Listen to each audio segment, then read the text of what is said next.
Hello everyone, welcome to our podcast channel. आज हमारे साथ है बहुत ही खास मेहमान।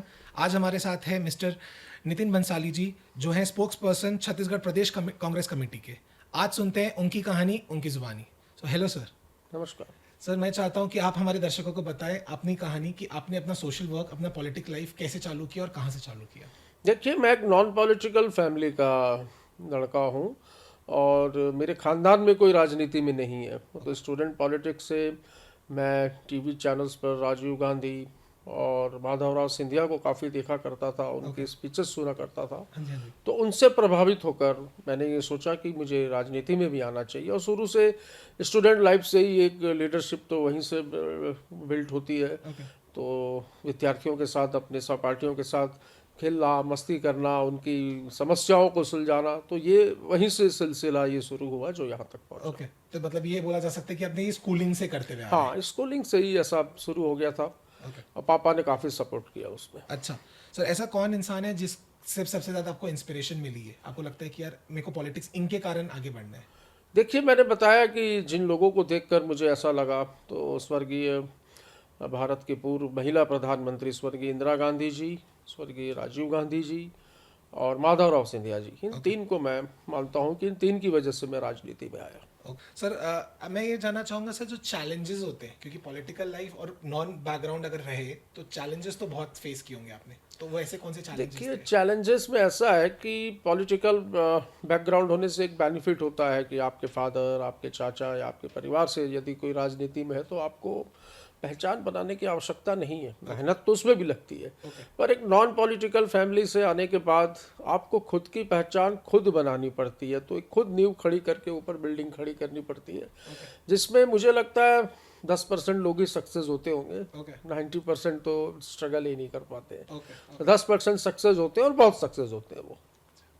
सर, टर्निंग पॉइंट क्या था आपका करियर का, जब आपको लगा कि यार अब तो बस रुकना नहीं है, अब तो इसी में चलते जाना है। यूथ कांग्रेस की पॉलिटिक्स में टर्निंग पॉइंट में राहुल गांधी जी ने एक प्रोग्राम लॉन्च किया था, आम आदमी का सिपाही था। ओके, ये कौन सी ईयर की बात होगी सर। ये 2009 ईयर की बात होगी और मुझे उसका नेशनल कोऑर्डिनेटर बनाया था। राष्ट्रीय स्तर पे मेरे ऊपर एक जिम्मेदारी दी थी उन्होंने। वो एक टर्निंग पॉइंट था कि मैं दिल्ली, मेरा आना जाना शुरू हुआ ओके। और दिल्ली के काफ़ी दोस्त बने। तो 3 साल मुझे जो अवसर मिला, ओके। वो एक मुझे लगता है मेरी लाइफ का टर्निंग पॉइंट रहा। ओके। ओके।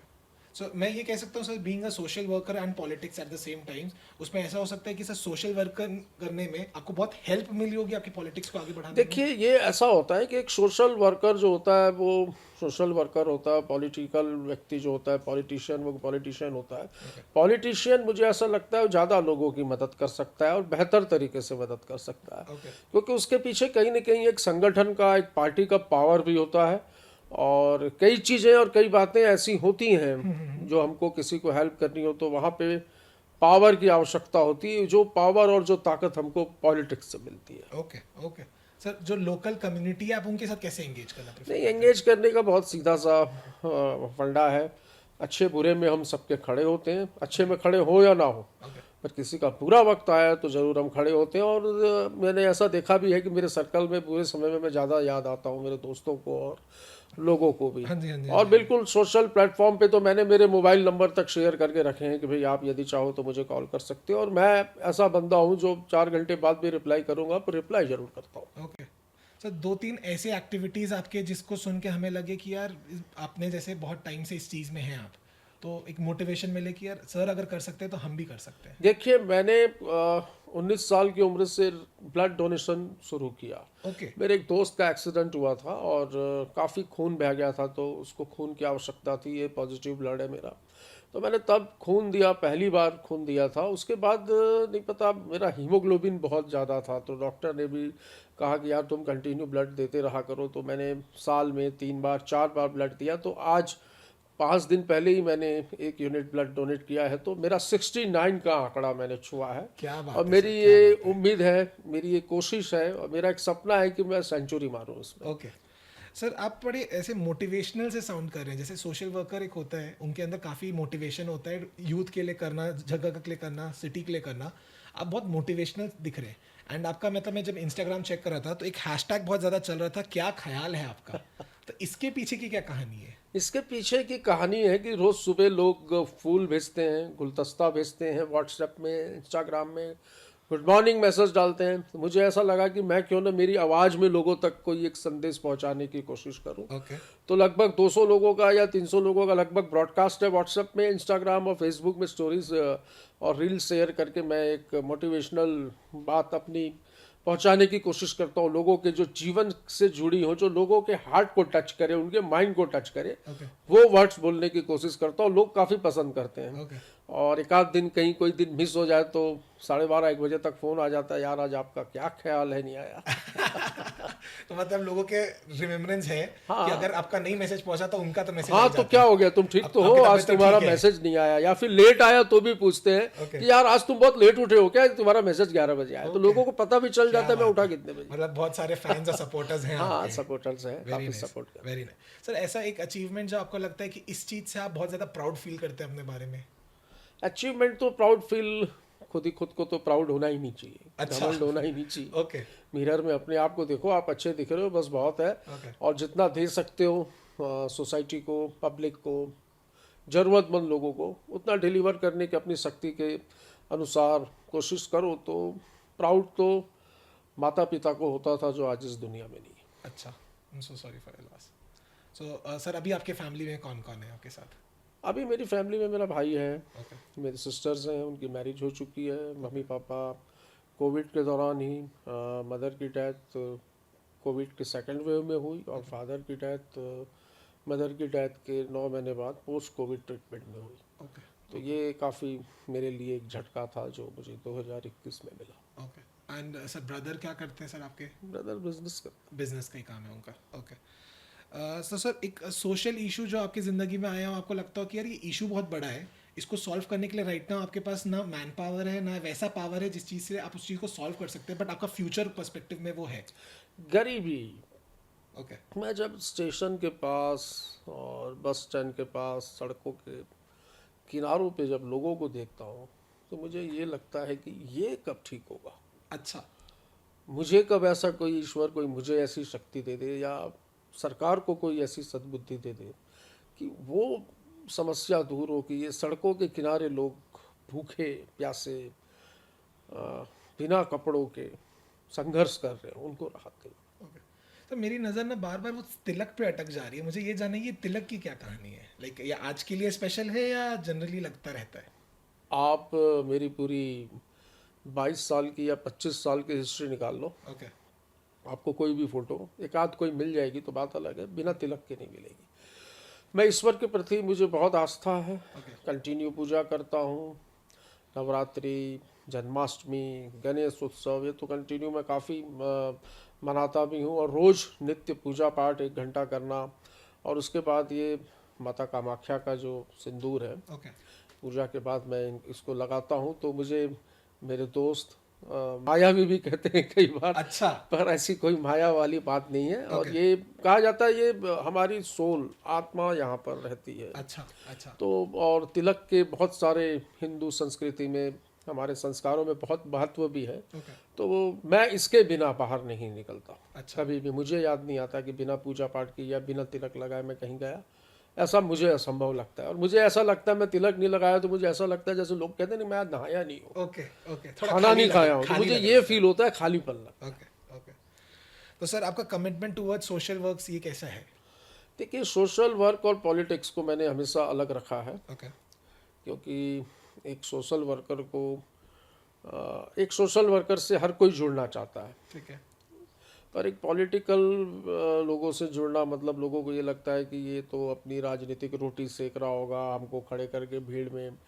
तो मैं इन दोनों चीज़ों को काफ़ी डिफरेंट रखता हूँ और कोशिश करता हूँ कि जो सोशल टीम है मेरी वो सोशल ही करे, ओके। पॉलिटिक्स में ना आए। ओके। तो सर, जनरली अगर इस चीज़ को मैं अगर समअप करूँ तो मुझे एक ये दिख रहा है कि एक इंसान दो एकदम डिफरेंट कैटेगरी ऑफ जॉनर्स पे वर्क कर रहा है, दो अलग अलग पोल्स है, क्योंकि सोशल वर्क एक अलग कोना है और पॉलिटिक्स एक अलग कोना है। दो चेहरे, दो दो दो पहलू है मतलब। दो चेहरे कहा जा सकता है। ओके। लोग कहते हैं ना कि ये इंसान के दो चेहरे हैं, ओके। वो कमेंट में कहता है, लेकिन मैं एक्सेप्ट करता हूँ कि हाँ मेरे दो चेहरे हैं। ओके। एक चेहरा, एक नितिन बंसाली सामाजिक कार्य करता है और दूसरा नितिन बंसाली राजनीतिज्ञ है। Okay, beautiful. सर अगर हम बात करें कि आपका सपोर्ट सिस्टम कौन है, क्योंकि इतनी सारी चीज़ें अगर आपकी लाइफ में चल रही है तो ऑब्वियसली बहुत फॉल बैक्स आए होंगे, तो उस सिचुएशन में सर कौन है ऐसे लोग जो आपकी मदद फैमिली। करते हैं? ओके पापा काफ़ी सपोर्ट किया, मम्मी को पसंद नहीं था कि मैं राजनीति में आऊँ। ओके। टीवी चैनल्स में डिबेट्स में मुझे देख के वो टीवी बंद कर देती थी अच्छा और कहती थी ये क्या तुम लोग झगड़ा करते रहते हो, ओके ये बिल्कुल अच्छी बात नहीं है, राजनीति किस फील्ड को तुमने चुन लिया है, तुमको चैन नहीं है, सुकून नहीं है। ओके पर पापा मुझे काफ़ी मोटिवेट करते थे ओके और उन्होंने ही मतलब मुझे समझो प्रेरित किया या मुझे कदर इस जगह तक पहुंचने हेतु उन्होंने मदद की और काफ़ी खुश होते थे मेरे अचीवमेंट को देखने के बाद। मुझे लगता है आज वो ऊपर से भी सारी चीज़ों को देख रहे होंगे और मुझे ब्लेस कर रहे होंगे। डेफिनेटली सर उनके फेवरेट पॉलिटिशियन कौन थे? उनके फेवरेट पॉलिटिशियन हमारे घर में या मैं मेरे परिवार की बात करूं तो मुझे इस बात को बोलने में कोई गुरेज नहीं होनी चाहिए कि मेरी फैमिली में बहुत बड़ा परिवार है हमारा। Okay. पापा 4 भाई थे, 2 बहनें थी, मम्मी की फैमिली और सब मिला के 90% लोग तो भाजपा को सपोर्ट करते ओके हैं। ओके तो घर पे भी कभी कभी डिबेट हो जाती है। अच्छा। परिवार में बैठते हैं तो ओके पर मैं कोशिश करता हूँ कि परिवार में बैठने से पहले ही घर वालों को बोल देता हूँ यार प्लीज़ राजनीतिक चर्चा मत करना, मैं फ्रेश होने आया। Okay okay. बट ऐसा सर कभी आपके दिमाग में नहीं आया कि आपको भी कांग्रेस से बीजेपी में स्विच करना चाहिए, या नहीं, कभी यू आर नहीं ओके आया। विद नहीं कांग्रेस? नहीं नहीं, कभी नहीं, मेरे डीएनए में कांग्रेस है। अच्छा और मैं तो कहता भी हूँ कि मेरा मन कांग्रेसी, मेरा तन कांग्रेसी, मेरी आन कांग्रेसी, मेरी शान कांग्रेसी। ऐ खुदा तुझसे है दुआ कि मैं मरूं तो मेरा कफन भी हो कांग्रेसी। क्या बात है सर, क्या मैं बात मेरे है। परिवार के साथ हूँ, अच्छे बुरे दिन आते हैं। बहुत लोग मेरे दोस्त, ओके बहुत क्लोज दोस्त छोड़ के चले गए अच्छा भाजपा में, पर मैं नहीं गया और ना मैं जाऊंगा। ओके, बिल्कुल टिका हुआ और पार्टी के लिए लड़ूंगा। मुझे उम्मीद है राहुल गांधी प्रधानमंत्री बनेंगे इस देश के। क्या बात है सर, क्या बात है।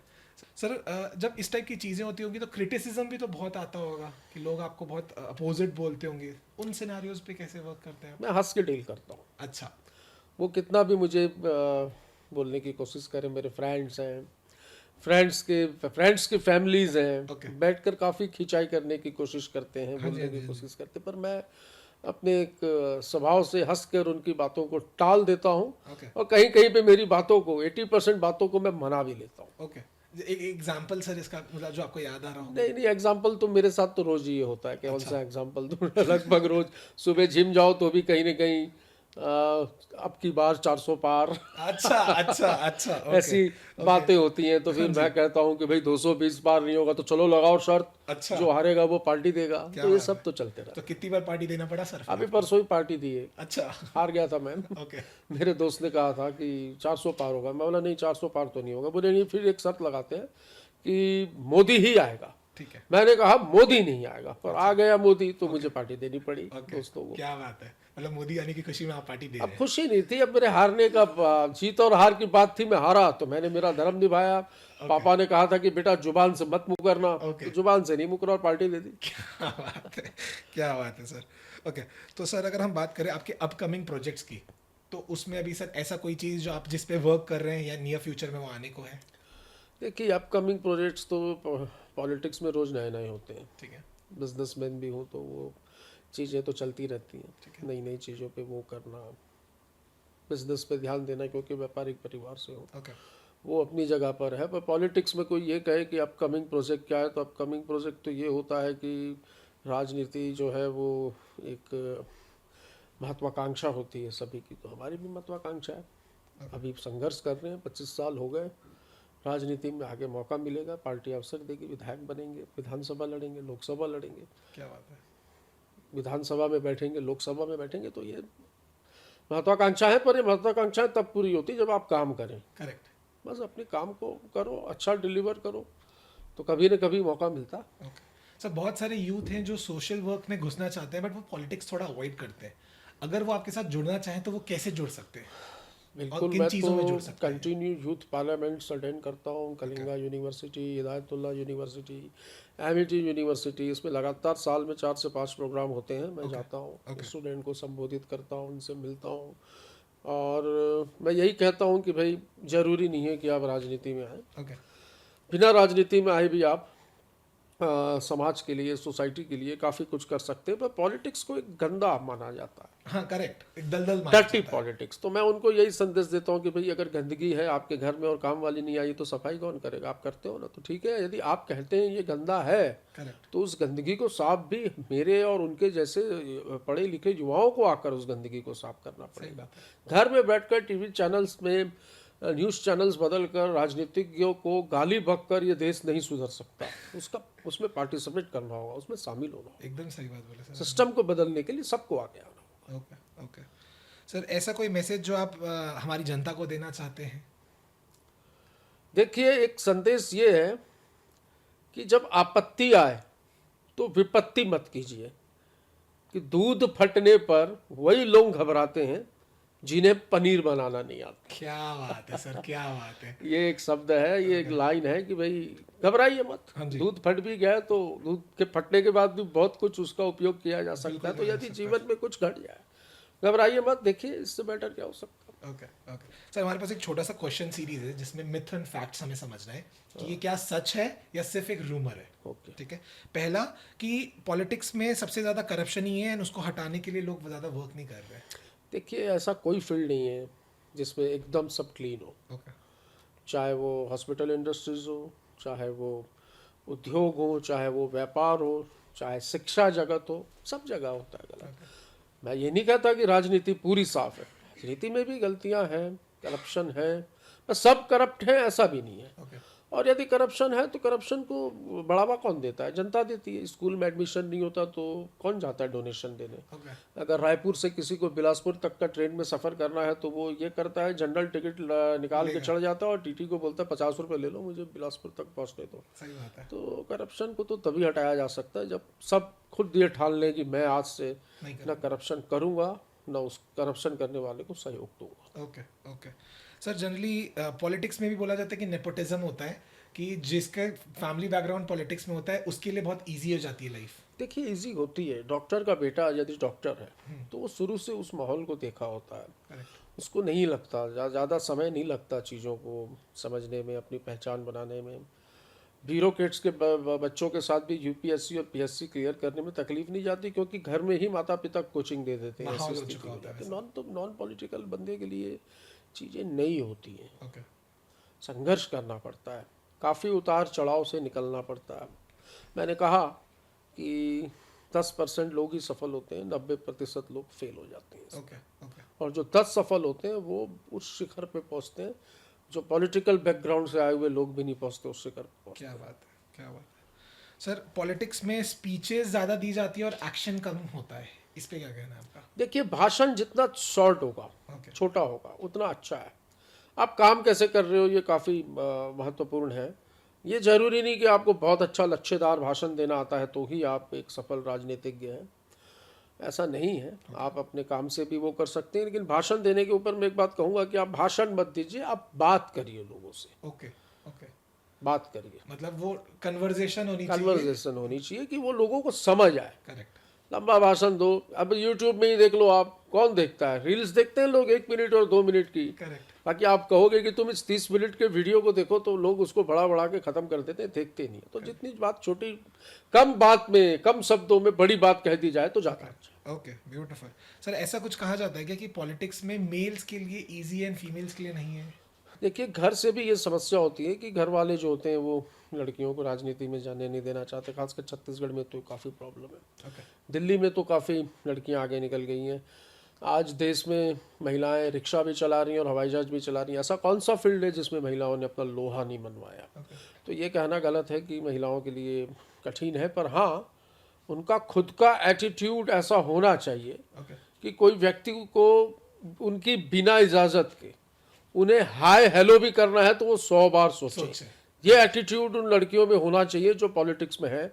और मेरी काफ़ी परिचित और मेरी काफ़ी दोस्त पॉलिटिक्स में है जो बहुत ही अच्छे मुकाम पर हैं ओके, और बिल्कुल मजबूत हैं, स्ट्रांग हैं ओके, और हिम्मत नहीं किसी की अच्छा, कि कोई उनका आंख उठा के रुतबा देख है। भी ले उनको। उनका हाँ, रुतबा होना रुतबा चाहिए, लड़कियों में रुतबा होना चाहिए। ओके, लड़की हूँ, लड़ सकती हूँ। प्रियंका जी ने जो नारा दिया, बिल्कुल लड़ सकती है, बेचारी नहीं है नारी अब। क्या बात, क्या बात।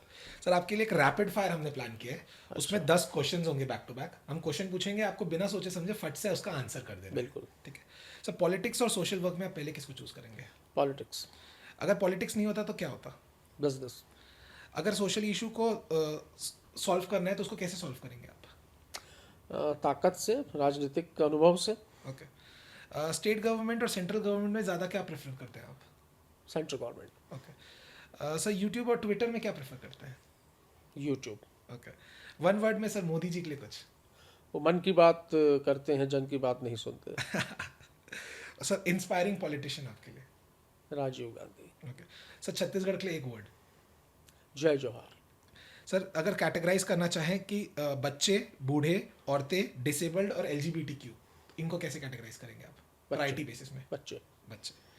सर माधुरी दीक्षित या Rekha? Madhuri Dixit always. Okay. Sir favourite actor कौन है आपका? माधुरी दीक्षित। ओके। सर सबसे फेवरेट खाना क्या पसंद करते हैं? बहुत ही दाल चावल। Okay. And sir favourite sports? Cricket. Okay. Sir इसी से सर सवाल हम खत्म करते हैं रैपिड फायर का। तो सर जैसे अभी आपने क्रिकेट बताया, तो सर आपको सर क्रिकेट खेलने का भी शौक है या सिर्फ देखने का? नहीं, मैंने क्रिकेट बहुत अच्छा खेला, कई कप भी जीते स्कूल में, कॉलेज अच्छा। में। हाँ, बहुत अच्छा क्रिकेट किया। एक अच्छा बैट्समैन था, पर अब नहीं खेलता हूँ। ओके। अब ऐसा है कि हमारे क्लब के टूर्नामेंट होते हैं तो टीम लेते हैं उसमें और खिलाते हैं। क्या बात है। पर क्रिकेट मुझे बहुत मतलब पसंद, क्रिकेट का शौक बहुत ज्यादा है। काफ़ी शौक है। पर जब से मैच फिक्सिंग वगैरह के बारे में सुना तो तब से थोड़ा सा मैच देखने में इंटरेस्ट चला ओके था। ओके। सर बीच में हमने सर आपके इंस्टाग्राम में वीडियोस देखे थे, आपको सर जिमिंग वगैरह का भी शौक है, तो उसका देखिए- कैसे सर टाइम कैसे मिल जाता है उन चीज़ों के लिए? जल्दी उठना पड़ता है उसके लिए। अच्छा। जल्दी उठ गए, बिल्कुल अपने लिए 1 घंटा सुबह समय देना बहुत ज़रूरी है फिट रहने के लिए। कहते हैं ना कि जो फिट है वो हिट है। अच्छा। शरीर अच्छा रहेगा तो मस्तिष्क ज़्यादा काम करेगा, ओके। आप ज़्यादा लोगों की हेल्प कर पाओगे और एक सोशल सर्कल भी बनता है। ओके। क्लब में सुबह आते हैं सब दोस्त यार, तो मिलकर एक पर्सनल टाइम मिल जाता है। मी सुबह टाइम जो बोला जा रहा है सर आजकल। गाने सुन लेते हैं थोड़ा बहुत कान में ब्लूटूथ लगाकर, तो वो समय दिन में नहीं मिलता फिर। सर एक आखिरी सवाल मुझे पूछना है आपसे कि सर आपकी पर्सनल लाइफ तो मतलब इसलिए प्रोफेशनल लाइफ तो अच्छे से जान लिया, बट पर्सनल लाइफ सर आपने कभी शादी क्यों नहीं की? देखिए, शादी नहीं की ये तो ईश्वर ही जानता है क्यों नहीं की, अच्छा। पर ऐसा कुछ नहीं है। मुझे मेरे जैसा कोई एक दमदार व्यक्तित्व शायद नहीं मिला। अच्छा। और मेरे जैसा दमदार व्यक्तित्व जिस दिन मिलेगा ओके मैं शादी भी करूंगा। सन्यासी नहीं हूं मैं। ओके ओके तो इसका तो पूर्ण विराम लग गया आपके सवाल। ओके। सर ऐसा कोई 2 शब्द सर जो आप अपनी ऑडियंस को बताना चाहते हैं और वो आपको सपोर्ट करे या आपके साथ मिलके आपका आगे हाथ बढ़ाए? देखिए, हम भारत देश में बहुत सारी चुनौतियों से जूझ रहे हैं, तो 2 लाइन में ये कहूँगा कि सितारों के आगे एक जहां और भी है, अभी जंग में इम्तिहान और भी है। तो हमें इस जंग को जारी रखना है। और भारत जो एक सोने की चिड़िया कहा जाता था, ये वापस वैसे दिन आए और भारत जो है विश्व के पटल पर क्या बात है। टॉप 5 राज्यों में टॉप 5 देशों में शामिल हो, ये मेरी आशा है। ओके। सो आज थे हमारे साथ नितिन बंसाली जी। आज उनकी कहानी आप लोगों ने सुनी। अब being a politician and a social worker at the same time easy नहीं होता, देख लिया होगा आपने। Thank you so much and stay tuned.